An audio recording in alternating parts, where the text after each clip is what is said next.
Okay, so I decided to post the entire induction ceremony as a separate video for anybody who's interested. You know, back 21 years ago is when I left. No, 20 years ago I left and moved here. But the previous several years before that, I was fishing WON bass. That's how I got into this. I got into bass fishing from that Fred Hall show where I met Aaron, his mom, and Donaho. And his mom's the one who told me to join. You should join WON Bass, and I did. And so I have a lot of memories of fishing those lakes that they fish, the Colorado River lakes, Mojave, Havasu, and Meade, Lake Pleasant, and John Murray, Byron, Aaron. There were a lot of guys that were fishing those tournaments as pros, because back then the BASS thing, they didn't really recognize the West. They didn't really come west of the Mississippi, and they finally created a division, a Western division, where these guys would compete, and the top 4 got to go fish the Classic. But they weren't fishing Bassmaster events all year. They were fishing West Coast events, and WON Bass was a big one. So I got to fish not with these guys. I never fished with Byron or John. I fished a tournament that Byron won on Lake Pleasant, throwing a white jig. I still remember. It's hard to believe. It was like, had to be 23 years ago or more. He won that tournament throwing a white jig. I remember that, swimming a white jig. But anyway, so this is all the induction stuff, the induction speeches, and for anybody who's interested, who maybe has a connection to WON Bass, you might enjoy it. I enjoyed it, listening to the stories. So that's this one, and this is definitely my last video for 2023. But I will see you in the spring, God willing. Hall of Fame class this year, and we're going to be doing it every single year. Next year we're going to have 5 new inductees that we'll have here as well. And I wanted to kick things off with Mr. Fred Ward.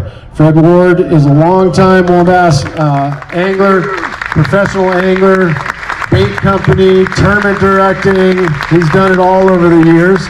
And I'm going to come down here with Fred. Round of applause for Fred Ward being inducted into the 2023 WON Bass Hall of Fame class. Okay, and Fred, if you can spin the chair around. Hold on, keep that for a second. I'll hold it, spin the chair around so Dano can get a picture of you and I with the crowd behind you. There you go. I'm watching my toes. From Fred, folks. How long do I have? 10 minutes. Well, at my age of 82, I have to just give thanks. Most of all, I thank you and your staff for giving me this honor. I appreciate it very much. My wife, Miss Lana, stand up, would you please, Lana? Come up here.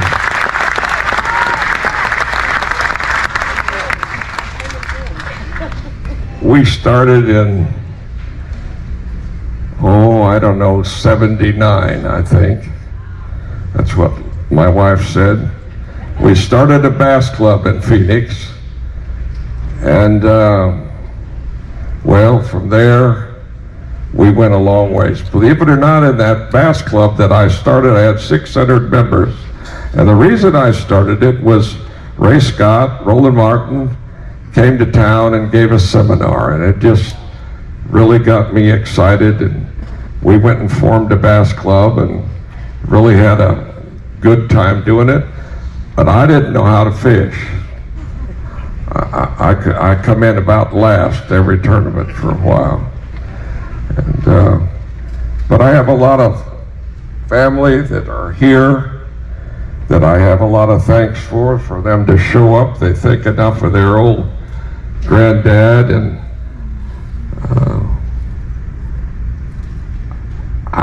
just have a lot of memories. A lot of memories. They go way, way, way back.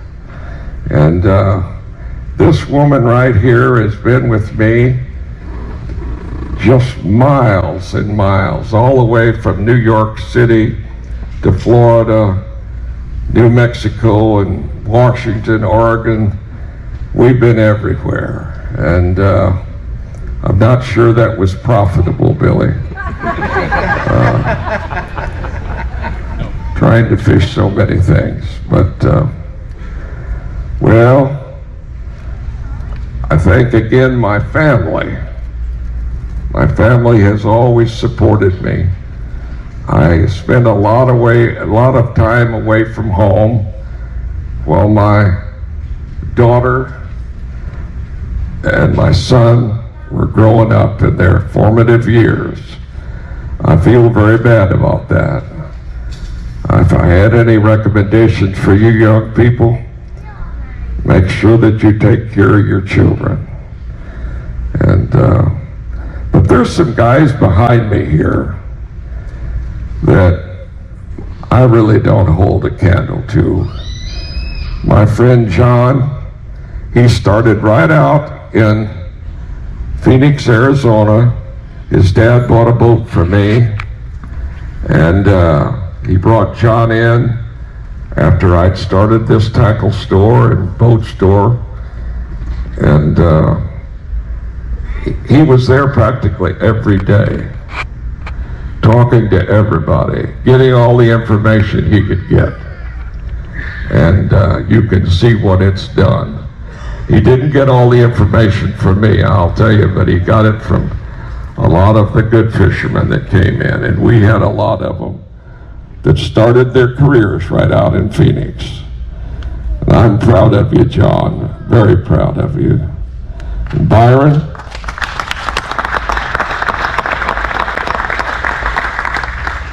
you're something special. Byron is so handsome, he could have done anything in Hollywood or whatever he wanted to do. And he got on the Bachelor show.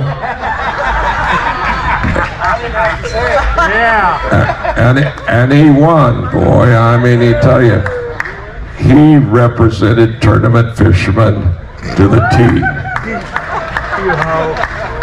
And he was a great fisher, but he scared life out of me. At Elephant Butte, everybody came in except Byron, and he had everybody scared. And somebody, I think he sent his non-boater in, or somebody, I don't know. They said he's back in a cove way back in the lake. That is he can't make it. So Byron spent the night in his rod box. He was cold, and I always thought all night long that, boy, I should get in my boat and go across and try to. He chose to raise his daughter. He takes her to school, and he brings her home. And I gotta hand it to him for that. Now, my buddy Pat Donaho, boy, what a great man he was. Just an incredible human being. And he guided for me in Mexico for a number of years. He was the best guide I had, maybe better than you, John. And I had a lot of guides, and I was really proud of them. I talked to him when he got in his cancer growing and what have you. I talked to him almost every week. The last thing he said to me, he says, "This is goodbye. Don't call me anymore." And he passed away.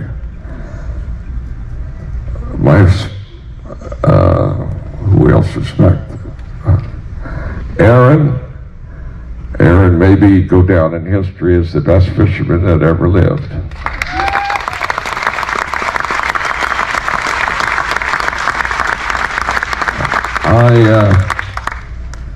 One day that Aaron was leading the tournament, and I wasn't parked far from John, and we were doing tackle. I went over and says, "John, who is this guy Aaron Martens?"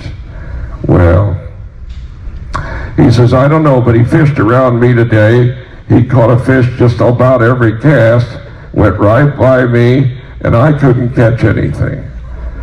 Oh, I says, well, what was he doing? He says, he was shaking. He liked to shake.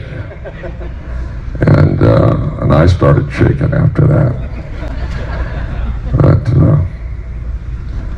is there anybody left back there? That's it. I just met a great friend, Dave Glebe. I hope will be up here someday. Anyway, thank everybody. I hardly know any of you anymore, but I wish you well. Have a great trip, fish well, and oh, by the way, Billy, you have the best tournament circuit. When I was trying all the things that I tried to do for 45 years was to get a better payback, bigger tournaments, and now you have them. You have them in here at WON Bass. They are quality. You don't have to worry about cashing your checks. And you know that Billy's gonna, Billy.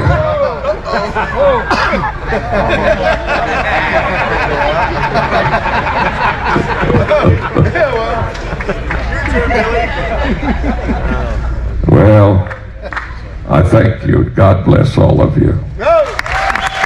Fred Ward, everybody, stand up, please. Stand up for Fred Ward, folks. Made me cry twice, darn it. All right, let's keep this going. Fred, awesome job. Thank you, sir. Okay, next up, did Bobby Ellis make it here by chance? Yes? Bobby, come on up here, sir. Bobby and Pat. Where's Pat Jr.? Right here. Pat, please come over to the stairway behind the curtains.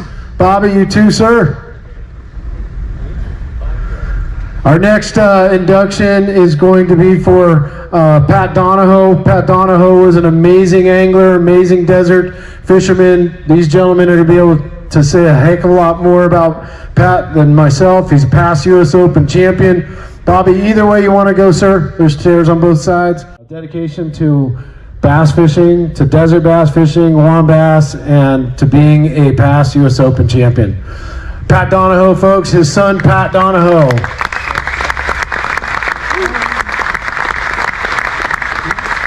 Just want to thank all of you for being here. I want to thank Billy for having such a great event.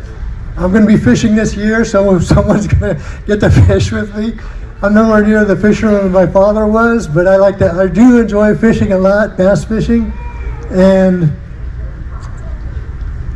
I don't know what else to say. I'm very proud to accept this award, and I think it's a great honor, and I'm glad you guys are doing something like this. It's really, really special. Thank you. Bobby, do you want to say a few words about your dear friend? Well, I had the pleasure to fish with Pat in 1982, and I was telling my nephew on the way down here how we met. I met Pat through Rod and Reel one day, and he says, Solberger says that Pat Donaho is not going to fish the Open because he doesn't have the money. And I said, well, I'll do it. I'll sponsor him. And that's how we met and all that stuff. And Pat was so good with all the fishermen. And I don't know how many times he come in second, but I know he won 5 or 6 boats. He won the U.S. Open one time. A great man. He loved his family. He loved being around fishermen. But one of his favorite saying, he'd go up to people and say, I'm not on fish, can you give me a hand and all that stuff? That's what he was famous for. But I want to congratulate WON on their tournaments also. It's great. It's great to see you guys out there. It's great for you guys to get together, do this. And the big thing is, again, don't forget your family. I mean, don't forget your relatives and all that stuff, your friends. But first of all, you need to be safe out there, and good luck to everybody, and thanks for honoring Pat Donaho. Bobby Ellis, Pat Donaho, come here, take a picture with.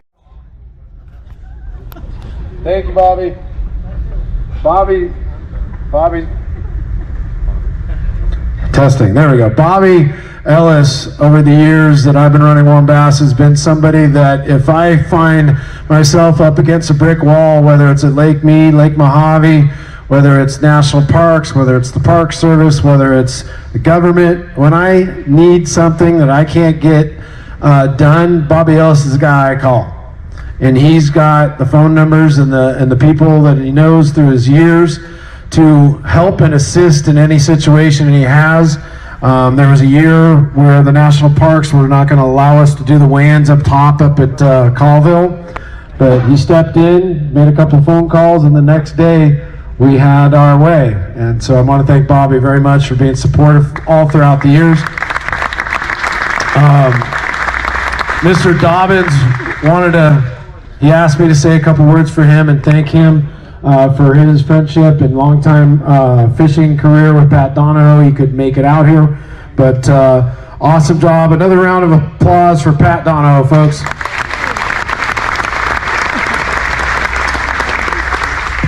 All right, Mr. John Murray. John Murray, two-time U.S. Open champion, Western region phenom right here. He's now dominating out back there, has been for years. We appreciate you every time you make it out here. You know, my first U.S. Open in 2010, you were here, and you've tried to make every one that you can. And, you know, I had to call your wife and tell her, hey, I was going to do something special, so make sure his calendar was clear so you could be here. And either way, thank you for being here. Thank you for addressing these guys. And your U.S. or your Hall of Fame induction trophy right here.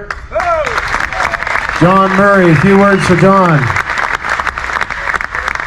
Thank you, Billy. You know, yeah, when you tell Amy we're going to come here, we're going to come here. You tell me, I might not make it. So that's the right way to do it. Anyway, I see my career as 3 stages. I mean, there's been, you know, when I stood here tonight, I knew so many people from so many years. So all I know is that I must be really old, because I know a lot of people.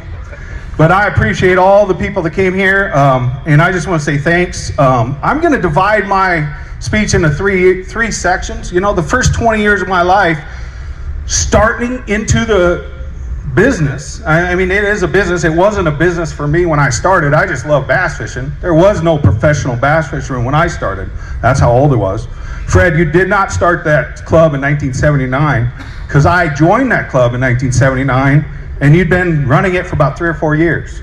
So it wasn't, and you won every tournament I fished when I was a kid, so you weren't that bad a fisherman very long, because you won every tournament I fished as a kid. So anyway, the first 20 years, this is gonna be hard. You got it. You got it. Yeah, this is hard. Anyway, it's my mom. My mom's here. 86 years old, she's here.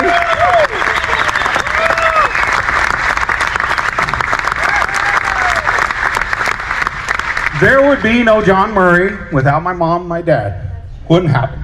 So it's hard. I stood behind me everything I needed when I started out fishing. All you young guys, I know you've had parents that stood behind you. And that's such an important thing to have. Now, it can be done other ways. There's a guy in this room, Skeet Reese, that did it another way, and I'm going to thank him in a second. But the family support's the key. You know, one of the first tournaments I fished when I was 14, my son's the same age right now.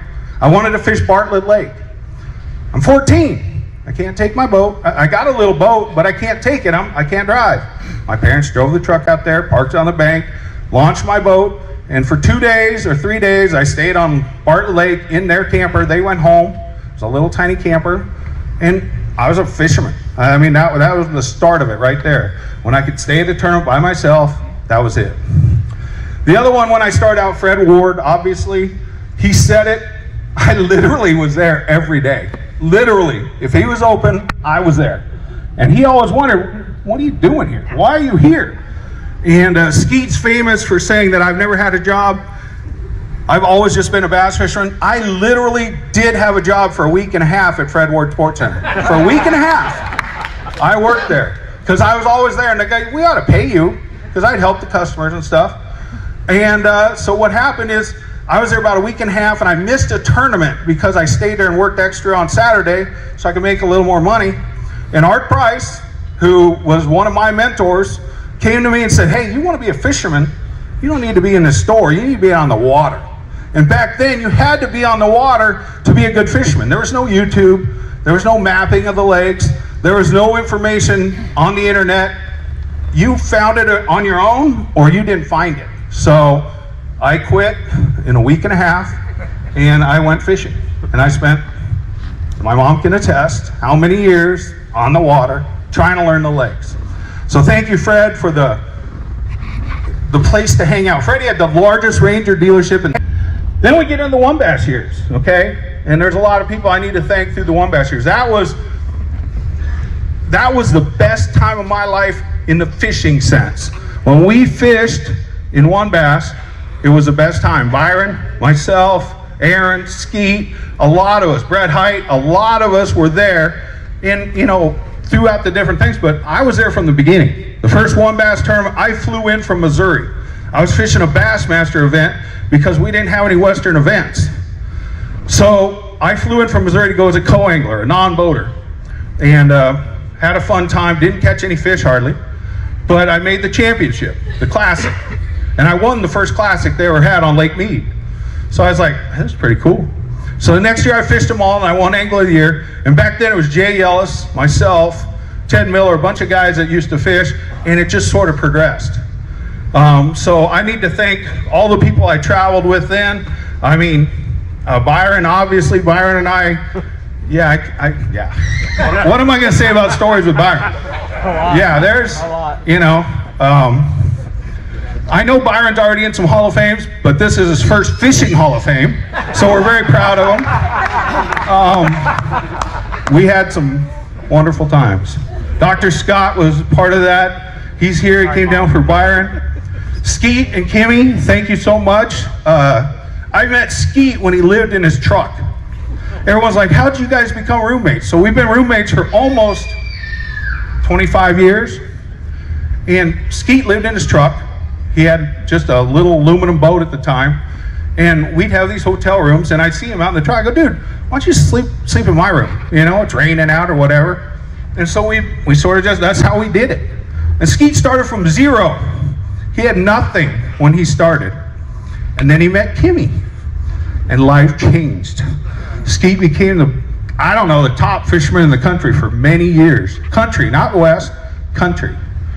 Skeet will be inducted in the Hall of Fame in Springfield very soon. We know that. Thank you, guys. There's no Western fishing for me without Aaron Martens. There's not. He is the best fisherman I've ever met. Always will be, without doubt. Leslie, Carol, all of us used to, the tournaments were not the same without Aaron. So I have to thank them for their friendship, and I appreciate everything they've done. I gotta get some water. Can I get a little water real quick? As long as I don't talk about my mom or Amy, I'm pretty good. It is. So anyway, the only thing, we came into the last section of my life. I moved to Tennessee. I started fishing Bassmaster for a lot of years, 17 years or so. Fish major league fishing now. We live in Tennessee. We moved out of Arizona, moved out of the West. I think it's very important for us to live back there, cut down my driving time. But I miss the West. I don't care what the fishing is, good, bad, or indifferent. I have to fish the West once in a while. So there's a lot of guys. Obviously, Brett Height, Rusty Selesky, Stevie Molinari, Mark Poe, all the guys that I knew present day. I mean, I think Brett was a little young kid. Klinger was our little young kid that used to hang in our house. Timmy Klinger would just hang out with us, and we're like, why is this kid here? Then he started whooping all of us. We're like, yeah, we need to get him out. But yeah, my best story about Aaron Martens, I was going to say it a couple years, last year at an event. I couldn't say it because of his daughter talking. She sort of got to me.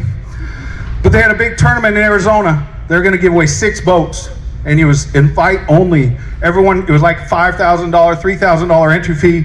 6 boats, 50 guys. Great tournament.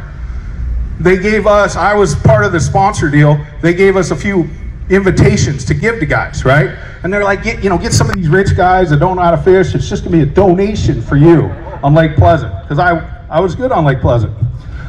So at the end of the tournament, I gave one to Byron, and I gave one to Aaron Martens. And, well, they're my buddies. So they came to the tournament, and Byron led the first day. That wasn't good. They're all looking at me like, why'd you invite Byron? Okay. Well, we fished 3 days on Lake Pleasant. I had a great second and third day. I had a giant bag the last day. I come in, and I get second. And you know who won? Aaron Martens. Aaron Martens caught an 8-pounder. No one caught 8-pounders. Aaron Martens had the biggest string of the tournament. He won easily.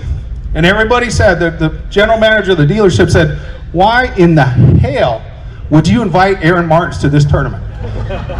And I said, I just want to see what he do. That's it. And that was my career with Aaron Martens. I'd want to see what he did on every lake. Wherever we were, how'd Aaron do? What'd he do? And he'd tell you.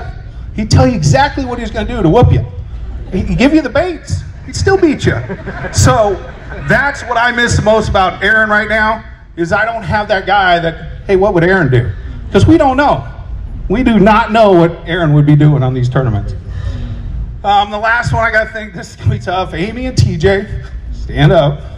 My wife, my son. Have a life. Thank you. Anyway, I hope everyone has a great tournament. I hope to draw a couple of you. And, man, I'm looking forward to it. I do have to thank Billy for putting this together. I have to thank Harvey Naslin for starting this deal. Harvey's the one that brought fishing back to the West. And I want to thank Mike Kennedy. He carried the torch till Billy got over. So, yeah, we've had a great run at WON Bass. And, still probably the most fun I've ever had in fishing. My life now is the best. My wife, though. Round of applause for John Murray, folks.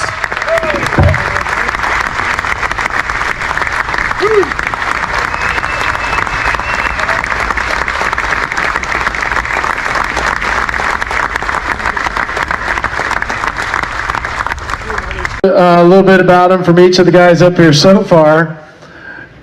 They already used a couple of things I was going to use, so it doesn't work. But without further ado, our two-time U.S. Open champion, Mr. Byron Velvick, folks. Good friend, phenomenal fisherman. Are you going to do that first? Yeah. Okay, so Livingston was doing a little deal with collecting some information, and 5 lucky people were going to win pro packs from Livingston Lures, right? Yeah. Livingston's doing a thing. Everybody that filled it out, they're doing 5 pro packs or 4 pro packs. We're drawing 4 names tonight. All right, so 4 names. First name, Gage. Gage Albee? Is it Albee? Yeah. Albee? Gage Albee? That's my boy. Your boy? Yeah, he had to go. Okay. You can take it for him. Don Donaho, right up front. Okay. There you go. Chris. Ami. Kaylin. Last 4 digits of their phone number 4412. That's a good way to do Are you here? No. I can't read the last name. Kaylin? Is that you? Okay. Okay. And then last one is Julian Vargas. Julian Vargas, one of the kids? Awesome. So after Byron gets done, you'll meet him over at the Livingston booth, right? You 4, please. All right. Without further ado, Hall of Fame inductee, Byron Velvick. This should be fun. This should be fun. I can't believe this. Again, I was surprised when you called it. I was honored and thrilled, and thank you for the invitation to be a part of this. Exactly how it went, but it wasn't how it went? I don't remember exactly. I wanted to make a joke about him banning live scope for this tournament, but he said that's too sensitive. And I said, all us old guys need to not have live scope. I'd like to do let's have a vote of how many guys don't want everybody fishing with that darn electronics that I still haven't been, I can't figure it out. But then I wasn't born in the 90s. I have no idea what's going on out there with my electronics anymore. But time's up. That was quick. Wow, that was quick. I got cut out. My mom's watching. I want to say hi to my mom. She couldn't be here, unfortunately. She's in her 80s and she's not capable of coming to these events. Unfortunately, I would love to have her be here. Steve Oliver raised me as a dad. He was a mentor of mine. And he was supposed to be here, and he ended up in the hospital 2 days ago. So I'm struggling with the guy that was the closest thing I had to a dad in the hospital, and so we're videotaping for him as well, because he was pretty much a big part of this speech that I put together, because he was such a big influence for me. And I got to tell you guys, Zona and I share something in common. Do not take those notes. Oh my God, please don't take those notes. Zona and I share something in common. If you put a camera in front of us, we're fine. I can talk on a camera, but public speaking is the worst thing in the world for me and Zona. And I know people that are great professional speakers, and they hate a camera in their face. Put a camera in my face, I'm like, I'll talk to a camera, it doesn't bother me. But sitting here in front of you guys, this room full of people, everybody's staring at me, I had to take medication before I even came up here.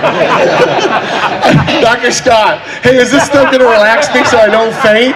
Thank God for Dr. Scott right here, and Skeet and Dr. Scott. They go, it's another story right there with medication. My mom's watching. I want to go into my early years, and again, like I said, I got a long memory of being involved in tournaments. I was a kid growing up with Steve Oliver. I was just a little kid in a neighborhood. My dad left when he was young, and I had this guy that had this real shiny bass boat in the neighborhood where my mom lived. And I was telling Rick Clunn, we're staying together, and I told Rick Clunn the story about how I met Steve, where I was just walking to go fish for koi.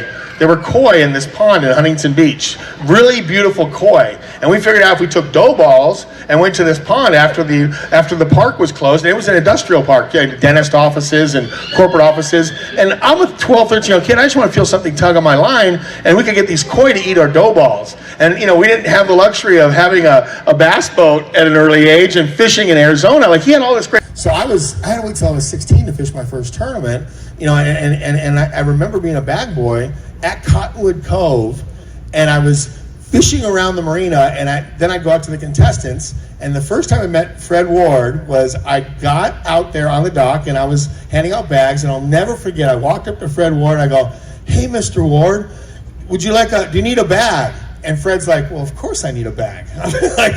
I catch him all the time. Fred was a monster at the time. He's winning everything, and I'm like, this guy's a legend. And I was dumb enough to ask him if he needed a bag, you know, for his fish. And of course, he had a huge bag. And I was this kid that would just fish. This was the craziest reality. Was I was fishing around Cottonwood Cove, and I would fish all day long around the marina. And then all the guys would come in, and I would tell poor Steve Aller about how much weight I caught. Like, I'm catching 12, 13 pounds. I'm putting myself in third place. I'm in the marina. I'm around the points. And then Steve comes in, and he doesn't have a good limit. I'm like, you need to fish right where I am. You need to fish in the marina. And he's like, you have no idea how hard it is till you get a boat. And he was right. It was another world when I got a boat. But it took a long time to get a boat. So in the early days with Western Bass and WON Bass US Opens, I'm sure you guys know about the Pro Draw. And the Pro Draw was just insane, because I didn't have a boat, and I was saving up all my money to fish these tournaments. 16, 17 years old, going into college, I would save up all the money I had to fish a tournament, but I was Pro Draw. You remember those days, and there was no way to get a co-angler or shared information, so I didn't have a boat, and I would just show up at the tournament with very little practice. Steve Oliver would normally take me to these tournaments, and there was one particular tournament that I was signing up for the US Opens, and I drew Rick Clunn. And as a kid, I'm like in college at the time, and I draw Rick Clunn, and I remember like shocked that I drew another legend, like so many of the guys I looked up to since I was a little boy. I was just a fishing fan, you know, from Southern California. And I remember walking up to Rick, and I said, hey Rick, I said, you know, nice to meet you, and looking forward to fishing with you. And he says, well, I'm not on them, so we can take your boat. What? Rick Clunn, could you imagine? I didn't have a boat, thank God, because I could never have fished with Rick Clunn in the back of my boat. Am I holding the rod right? Am I holding the trolling motor right? Am I casting right? I mean, Rick Clunn's watching me. I mean, you see him back there shaking his head going, oh my God, what have I done? So he laughed. He said, well, I'm not catching them, so I guess we're taking my boat. And so Rick and I fished together, and it was another one of those tough US Opens back in the 80s, you know, or late 70s or 80s, when it was just so hard to catch a bass. You know, and everybody knows I won 2 US Opens, but not a lot of people know that I blanked my first 2 US Opens, and I mean blanked. I never caught a bass any one of the days, all 3 or 4 days. And my mom came out, my girlfriend came out, my friends came out, and I never even caught a fish. So yeah, I've won 2 U.S. Opens, but I also blanked my first U.S. Opens. And I think the message there is, man, just keep trying. Inside me that I want to do this for a living. I want to be a bass pro, you know, and I did not have an early success as a bass fisherman. You know, it's really hard for me. So now I'm going to my notes because I got so much that is in my head. You look at my notes or look over my shoulder? No. It's kind of cool right now being here at Lake Mojave because I'm now in my Livingston, you know, wrap boat, you know, and fishing around the points there and literally looking out at where I grew up fishing as a kid and to be here looking at that same young boy that was 12, 13 walking those banks, and now I have this incredible, fortunately I've worked really hard to make this career in fishing, and it's like, God, I can't believe that, you know, I'm still at this lake looking at these exact same places I walked as a kid. Let's see, U.S. Open blank. I'm in this area here. Help me with this. Tropicana, I'm not on them. Okay, thanks. Help me with the notes here, because you helped me write this. See, this is how bad I am. I actually had him help me write this speech. It wasn't this long. Yes, it is. Funny story I have about, you guys will appreciate this. I didn't have a boat, so I ended up having to lie to my partners a lot of times, because if I had a bad draw, I would just say, yeah, my boat's over there. But if you let me take your boat, I'll let you take your boat if I get to go to my fish first. So I had this little thing where I was actually telling these guys, hey, I didn't have a boat, but I really knew where I wanted to go fishing. By then I had been with Steve Oliver for so long, and I had learned so many great spots on the lakes. You would get these draws, and you're like, I got a boat over there, but I really don't want to take my boat, so if you just let me take your boat. And I was actually having to play a game with getting to like share water with guys and use their boats, and it was a lot to make that happen. And I'm just babbling on and on, aren't I? Like I always do in my speeches. I know I got to talk about the guys that are in this thing. This is going to be really emotional because you know, Aaron and I, he was such a close friend. And Aaron, you know, John and I met Aaron when he was this kid. And I'll never forget, Carol took a picture of us at Havasu. Is it in the paper, the picture of, did you find it? I didn't see it. So Aaron took a picture of us. Carol took a picture of Aaron and I. That's not mine. It's not your phone. Is that your phone? Is that someone's phone? So we're at Havasu, and this young kid who was pumping gas, who was just this passionate fisherman, comes up to Murray and I and says, you know, how many boats have you guys won? You know, we kind of laugh because then we're in the heyday of our career. You remember that? And Aaron's just like, he goes, and we threw this number out there of our combined boats, and he goes, I want to win more boats than that. I'm gonna win more boats than that. It wasn't I want to, it was I'm gonna, because that kid loved fishing, and he became such a close friend. And the only way I can describe Aaron is this was a kid that just wanted to catch fish. To break down how good he was, he just got bored. If he was fishing and he wasn't catching them an hour, he would do the craziest thing to make an adjustment just to catch fish. All he wanted to do was catch fish. Everything else was secondary. He was the purest, best, you know, intuitive fisherman. And a guy that the awards and all the trophies and all that other stuff, it was like Aaron was not into any of that. He was into catching a lot of fish and beating everybody. And we had our differences. I know a lot of you guys might have seen what happened at Falcon. You know, we thank God we patched that up with Leslie and him and I. You know, in times that, because we got into it with, you know, sharing water and both being into competing with each other. And I loved Aaron, and I miss him so much. And it was an honor, you know, to be included with him tonight in this. And Murray, Murray was like a legend to me. And you know, the very first U.S. Open I won was in the springtime. And it was a bed fishing tournament. Now this is back when nobody bed fished out here, basically. If you can imagine that, this lake, Kent Brown will tell you, Byron was the guy that was driving around looking in the water with his hands in his pockets, and they said, what'd you drop in the water, Byron? Like they thought I dropped a fishing rod or my car keys or what did you have? And I was out there looking for fish in the U.S. Open, springtime, 1990, and I was leading it the first 2 days bed fishing, and Murray comes up to me, and he says, if you catch 5 today, you win. And it was like this amazing, you're kidding me. He's like the god of the lakes, everything. He says, just don't blow it. If you catch 5 today, you win. And I knew I had 5 more bedfish to go to. So John, you've been a huge influence on my life, and you have. I mean, you laugh about it, but John is a legend, and he's been so important to me in my life. I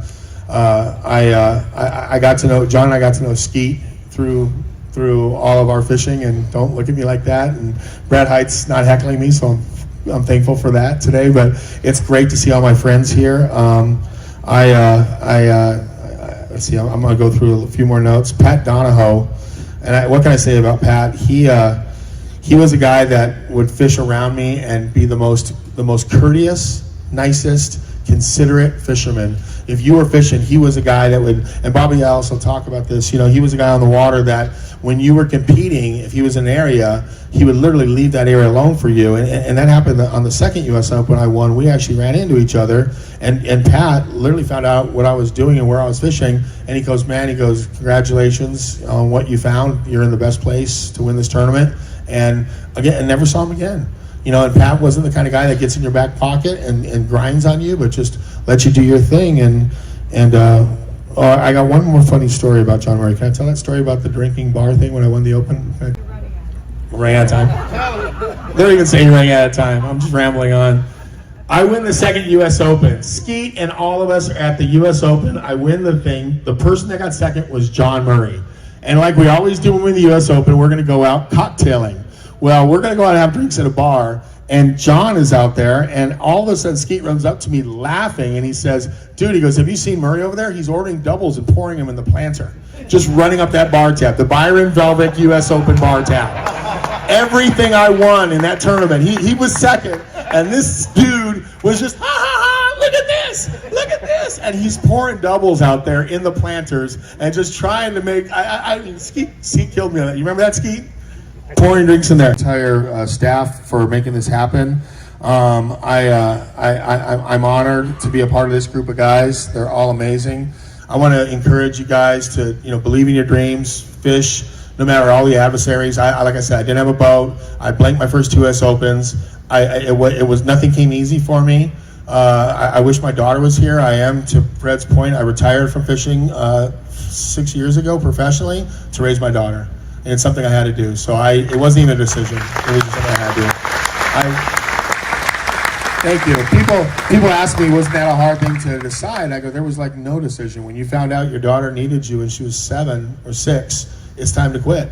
So I called Mercury, I called Triton, I called all my sponsors, and I'm thankful for Trica. They've picked me up and they make a fantastic, amazing rod line.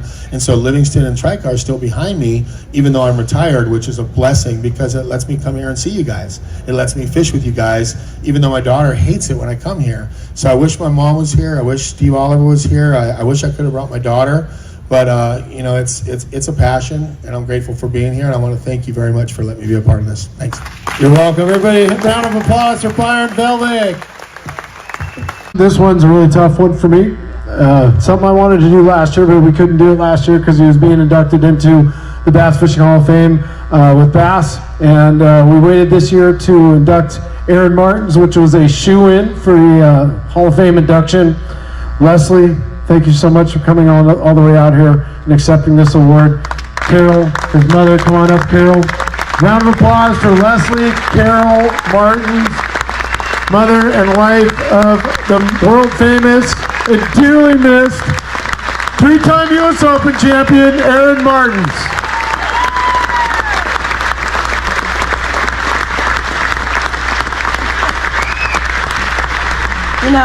I love public speaking, and I'm the last one, so I'm going to make it short.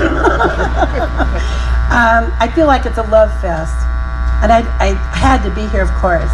But I look out and I see so many friends. Aaron and I made so many friends in 30 years, and a lot of you, we're still close friends. Thank goodness for Facebook and tournaments. But I actually left my notes in the car. I just had a couple of bullet points here. It's hard to explain, but Aaron and I, we love fishing, but we love people. And from when he was little, it was always important how people felt. And if you won a tournament or you did well, Aaron congratulated you, even if he blanked. And sportsmanship was huge in our family. So I wanted to point that out. These guys have said so many wonderful things. I feel like they said a lot of what I would want to say. Pat Donaho, I'm going to say something they didn't say. We used to have breakfast together all the time. How many of you had breakfast with Pat Donaho at tournaments at Lake Mead? We used to always meet at a coffee shop early in the morning, and Aaron and I really bonded with Pat in the early years. So he was a very close friend. Same with Fred. I mean, I just know so many of these people. Byron, I won't say anything about. But you know what? If you know John Murray and Byron and a few other people here, even Mark down here, Sheldall, they call me Mom. And that's actually, Byron's been calling me Mom for years, and I talk to him like a mother. I tried to straighten him out a number of times like that. And John Morrow, he was a bridegroom at Aaron and Leslie's wedding. And there's just so many people here that have such history with us. So I won't go into all that. In fact, I encourage you to read your WON Bass newspaper. There's an article that Mike wrote in there about Aaron. And he got a lot of the notes from some of the articles I've written. So if you want to know more, please read that. And when you get to the end, I know you'll cry, but everybody does, so it's okay. I know Aaron would be extremely proud. He really liked the recognition, we all do. But he knew that when he got recognized, it was genuine. And there was a lot of bombs. I mean, he just had so many ups and downs in bass fishing. But the one story in the newspaper was Aaron coming home from his second U.S. Open. I mean, he was barely able to drive a car. He was probably 18, 19, 20, something like that. But he lamented all the way home how he only got second place. He didn't blink like Byron did.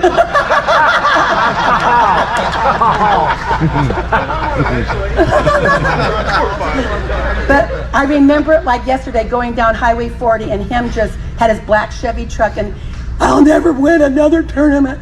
I'll never win another Open. This is the closest I'll ever get. And he went on. I could not console him. And look what happened. And I kept saying, someday, Aaron, someday. But he really did love fishing. The other thing was that he loved his family. And I've cried so much, I can probably get through this just fine, so don't worry about me. He loved Leslie, was the best thing that ever happened. Oh, no. Leslie was the best thing that ever happened to Aaron. She really can take a lot of appreciation from all of us. She did all the hard work. Aaron just had fun fishing, but Leslie always knew where he was going, how he was going to get there, how much it would cost, pay all the bills. She did all that. And she got to speak at the bass induction, which was very difficult, but she did a beautiful job. And we've had quite an emotional 2 years. 2 years ago, this week, we were with Aaron, and he was in his final days, and it was very painful. All he said is, I just want to be with Jesus. And he meant it. He went so peaceful, and it was all good for us, too. A lot of people who are in this room saw him in those days. Billy was there all the time, talking to Aaron on the phone and stuff. I know the stories that come out of this room with Skeet and everybody. You guys loved Aaron.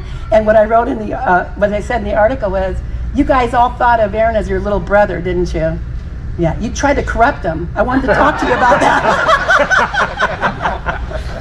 True? That was Byron.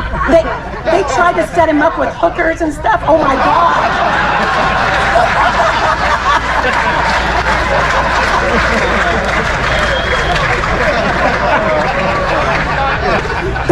That wasn't in my notes. Carol, you were the last one I was worried about something coming out of your mouth. I was worried about Byron for sure, but hey. Anyway, I'm not going to say much more except that we truly, truly love you. And I'll be coming to these things. I want you to know I'm over 81 years old. And so I still have a boat and a truck, and I go fishing every week. I got a guy down here who's going to let me fish in his boat for the next 3 days at Havasu. I couldn't handle another Open right now. It's hard work. And anyway, I'm just so grateful for Billy and WON Bass.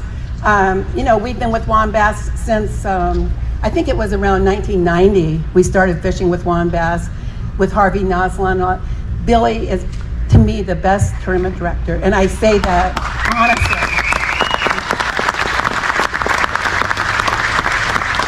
Besides that, I love men that cry. If you don't know that already, I do. I think it's It's so brave and courageous when guys can shed a tear over love. It's all love, you know, that's what it is. So in our family, I'm proud to say that God's always been number one. We've had a lot of losses. Some of you, how many of you have a really good fishing buddy or have had a really good fishing buddy? Somebody you fished with a lot. How do you feel when that person passes away? It's devastating, isn't it? It's like, people don't understand why this has been so hard for me. I not only lost my youngest son, but I lost my best friend and my fishing buddy. I mean, just a few years ago, just 3 years ago, we were fishing in Alabama and we fished at Castaic.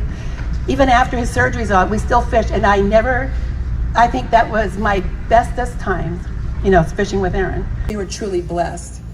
And Aaron was ready to meet his maker, and he's fishing. A lot of you know where he's at. He's already shared his holes with you, where he's gonna be. But my advice these days is real simple. The scripture says, if you diligently seek God, that's everybody here. You just, in your own way, diligently seek him. He will reward you. And he rewarded me with all this pain and stuff. I have joy, peace, and love. And so I just want to bless you guys and have a great tournament. I'll be watching you on Wi-Fi. Round of applause for Carol, Leslie, and the entire Martens family, please.